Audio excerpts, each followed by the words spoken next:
Olá, eu estou aqui com o Roberto Lee, que é fundador e CEO da Avenue, a companhia que tem levado os brasileiros a diversificar os investimentos no exterior. Lee, queria que você falasse um pouquinho para a gente nesse momento de tanta volatilidade de câmbio, de todas as moedas, não só o dólar, mas também de ações, de renda fixa. Como é que dá para convencer o investidor a diversificar e o que esse investidor está olhando? Pois é, né, Malu? A gente está aqui, comecinho de maio, né? Depois de um mês acho que foi o mês mais volátil nos mercados americanos, pelo menos desde que eu comecei minha carreira, né? Agora, o que a gente viu nessa volatilidade é que ao final deste primeiro mês, os preços voltaram mais ou menos para onde eles estavam, né? As bolsas, o S&P hoje está a 5.800 pontos, né? A curva de juros voltou mais ou menos para o patamar que ela estava. Então, assim, muita volatilidade, o efeito disso foi muita conversa sobre o mercado americano. Tá. Acho que principalmente para a gente que é brasileiro, que passou grande parte da nossa jornada de mercado isolada do mundo, pela primeira vez a gente está vendo muita conversa sobre o mercado americano, o tamanho do mercado americano e o quanto ele é presente na carteira dos investidores do mundo inteiro. Uhum. Né? O que a gente viu nesses meses de volatilidade é um aumento enorme de procura, né, de aberturas de contas, busca de informação, muita angústia nos movimentos, obviamente que sempre que a gente vê volatilidade, mas até um aumento no perfil de clientes que busca renda fixa, né? Tá. Então uma mudança um pouco menos para mercado de ações, mais para mercados de renda fixa. Embora o mercado de ações, né, o S&P 500 já está buscando de volta aí seus 5.800 pontos, ou seja, patamares acima do momento lá do que a gente chamou de tarifaço, né? Tá.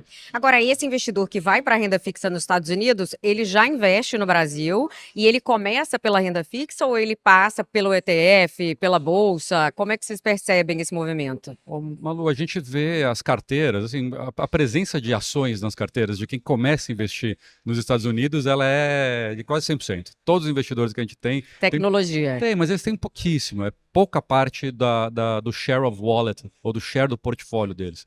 O que os investidores vêm buscar a gente neste perfil mais conservador, que é o que a gente vê mais chegar na Avenue, é de fato renda fixa. Então a proporção do portfólio dos nossos investidores está muito mais na renda fixa hoje do que na renda variável. Isso através de bonds, fundos ou ETFs. Tá. Tá?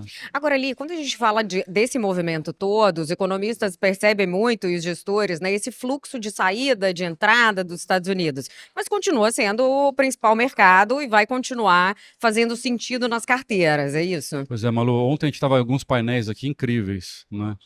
E alguns números que chamam muito a atenção, né? Então, o mercado americano o mercado de ações americano tem uma capitalização, né, de algo em torno de 93 trilhões de dólares. É muito dinheiro. 93 trilhões de dólares. Desses 93, mais ou menos 16 trilhões, seja 20%, 18, 20%, pertencem a investidores não americanos, estrangeiros do mundo inteiro. Uhum. Também é muito capital. No mercado de dívida, dívida entre pública e privada, um mercado de 60 e poucos trilhões, com mais 15 trilhões na mão de estrangeiros, ou seja, a participação do investimento estrangeiro nos investimentos líquidos americanos é muito alta, né? Então, quanto que o americano, Hum. desculpa, quanto que o estrangeiro tem da parte do seu capital aqui nos Estados Unidos é algo extraordinário que se acelerou muito depois dos anos 2000, quando o mundo começou a se globalizar bastante. 5%, né, mais ou menos 4,5% da população global, frente a uma participação de 25% no PIB global. Ou seja, o excepcionalismo americano é muito grande. Eu escutei ontem de um painelista de que a gente deve sair de um ultra excepcionalismo Hum. para um super Tá. excepcionalismo. Né? Mas por quê? Qualquer diminuição de um ponto percentual para cá ou para lá representa muito fluxo de capital para onde? Para o resto do mundo. Tá. E essa é uma super oportunidade para a gente no Brasil.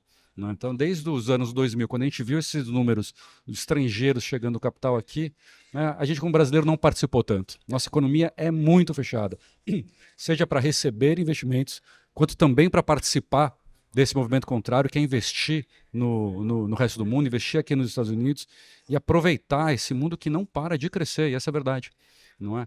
Então, eu acho que a gente tem um movimento, mais uma grande oportunidade de abertura das nossas fronteiras comerciais, financeiras.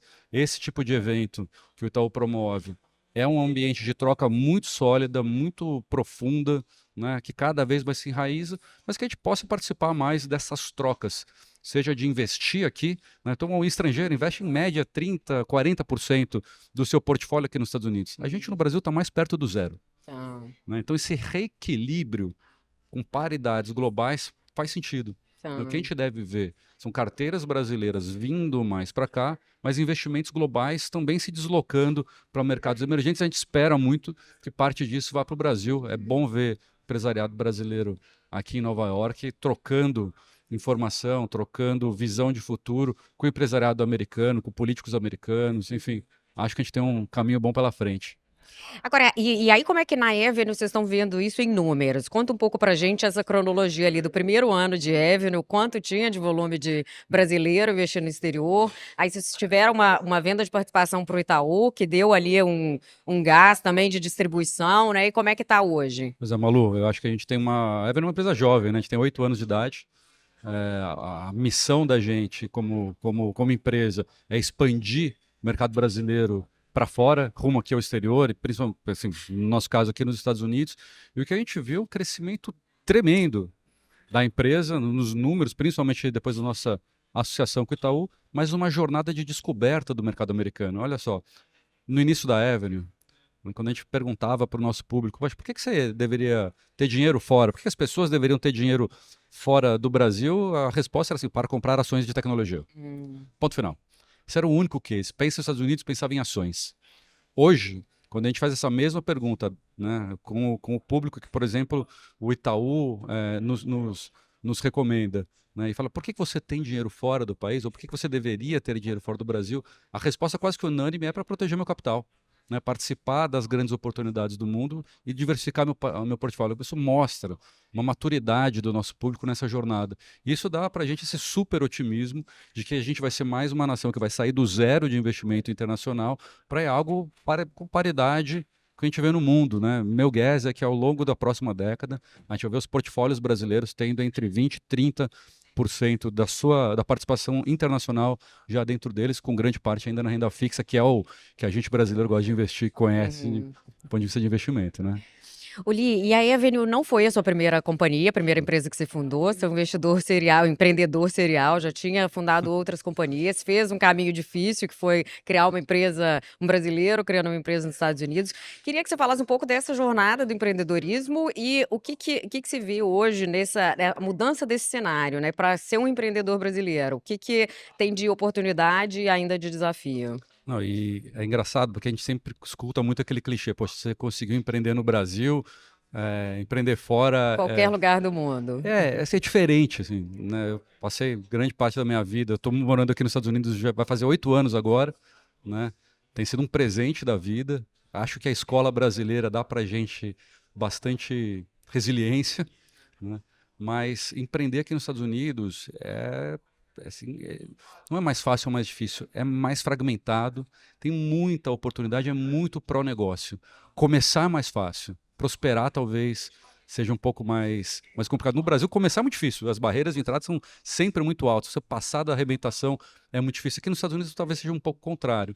Né? Então, o ambiente tem muito financiamento para o empreendedorismo, o ecossistema de fornecedores, né, dão boas-vindas a empresas que ainda estão saindo da garagem.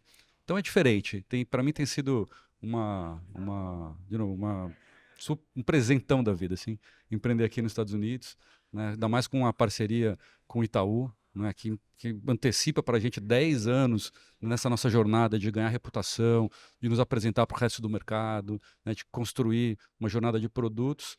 E eu acho que assim, daqui, olhando para a Avenue, o que eu vejo menos importante é o crescimento dela e mais importante é o crescimento desta categoria de brasileiros que investe aqui fora. Né? E Sim. participar dessa jornada, para mim, tem sido algo incrível. Eu vou te falar umas coisas de futuro aqui que eu vejo. Nunca na história do mundo a gente viu uma transferência patrimonial tão grande acontecendo nas famílias. E no Brasil isso acontece de forma mais intensa. Então, são aquelas famílias lideradas por uma matriarca ou um patriarca ali que tem seus 80 anos mais, começando a transferir seus patrimônios para uma nova geração, essa de 45, 50 anos. Essa geração tem algumas características. Uma é diferente dos seus pais, elas têm muita abertura para o investimento no exterior. Né? Geralmente os pais eram muito fechados para essa ideia. Segundo, né, elas têm uma tendência a criar ambientes para que seus filhos estudem fora, que se conectem mais com o mundo. Né? E a jornada financeira precisa acompanhar tudo isso. Então o que a gente está vendo é um novo apetite do público brasileiro que detém patrimônio, olhando para o mercado internacional, falando, opa, peraí, eu preciso participar disso, seja do ponto de vista financeiro, investindo, mas também do ponto de vista cultural, educacional. Então a gente deve ver, assim, eu sou muito otimista com isso, né, brasileiros de todos os perfis se conectando ao mundo através de educação. A gente já é conectado do ponto de vista de consumo, né, o que a gente consome no Brasil, Sim, as alimentação, marcas, entretenimento, né? né, mas do ponto de vista financeiro, né, educacional ainda não.